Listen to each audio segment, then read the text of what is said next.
Goebbels ఎవరో మీకు తెలుసు కదా.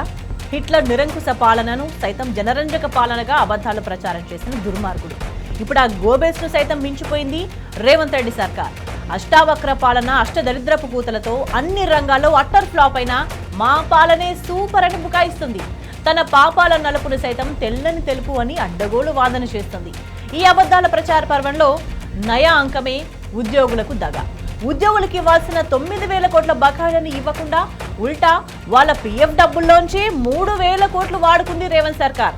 అంటే సర్కారు ఉద్యోగులకు పెండింగ్ పెట్టింది 12,000 కోట్ల రూపాయలు.